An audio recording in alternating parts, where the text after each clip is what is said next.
Bonjour à tous et bienvenue sur boursicoté.com pour cette nouvelle analyse technique du CAC 40 en point matinal avec une configuration qui est vraiment dans la continuité de ce que nous avons depuis 2 ou 3 jours, à savoir ici un rebond technique mais qui cale ici sous la zone des 7015 points et entre l'incertitude liée à la situation entre la Russie et l'Ukraine et la perspective d'une hausse des taux, eh bien le CAC 40 semble coincé ici dans cette zone juste sous les 7015 points.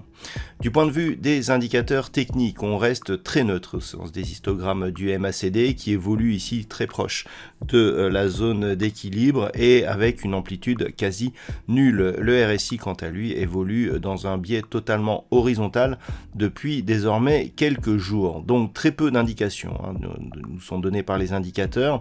Le seul qui nous donne une indication claire, c'est la bande de Bollinger, puisque l'on voit ici et l'on constate donc cette attaque sur la bande de Bollinger inférieure et ce retour sur la moyenne mobile 20 arithmétique et exponentielle, ce qui traduit toujours et encore une tendance baissière relativement bien installée. Et donc pour sortir de cette dynamique baissière, il faudrait tout simplement s'affranchir de cette zone des 7015 points, ce qui de fait validerait une cassure de ces moyennes mobiles.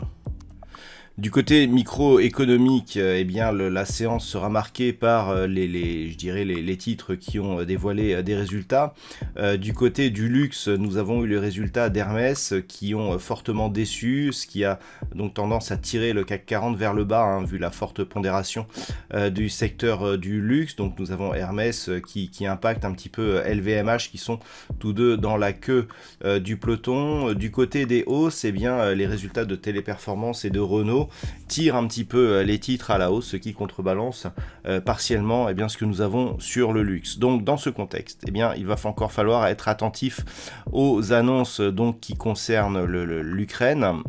Tant que nous sommes, d'un point de vue technique, tant que nous sommes ici sous cette zone des 7015 points, on reste ici dans cette perspective plutôt baissière d'impulsion et de rebond technique. Attention, une rupture des 6895 points pourrait nous donner un regain de volatilité puisque le prochain objectif serait la zone ici qui définirait une accélération du mouvement sous 6751 points.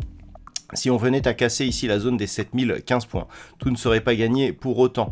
On a ici un niveau technique qui d'un point de vue de la tendance très court terme ici est assez important, mais du point de vue de la tendance globale, pour sortir de cette dynamique baissière, il faut absolument casser un précédent point haut significatif de tendance et ce point haut il se situe ici sur cette zone des 7150 points. Donc en cas de rupture ici des 7015, il faudra attendre une poursuite du mouvement et une rupture de cette zone de résistance pour valider un retournement de tendance. Voilà donc ce que l'on peut dire sur cette configuration technique matinale. D'un point de vue macroéconomique, alors la journée sera assez pauvre en diffusion. Nous avons eu le chiffre de vente au détail en Grande-Bretagne qui s'est révélé supérieur à ce qui était attendu. Nous avons toujours le sommet des dirigeants de l'Union européenne qui est en cours. Il peut sortir de cette réunion des annonces majeures. Du côté de la macro outre-Atlantique, au Canada, nous aurons à 14h30 les ventes au détail principales qui seront dévoilées. Et puis du côté des États-Unis, il faudra attendre 16h avec la vente de logements existants pour clôturer cette séance, puisqu'il n'y aura plus de statistiques majeures après celle-ci. Voilà donc ce que l'on peut dire sur cette configuration technique. Je vous souhaite de passer une bonne séance. On se retrouve dès ce soir pour toutes les autres analyses techniques du site boursicoté.com.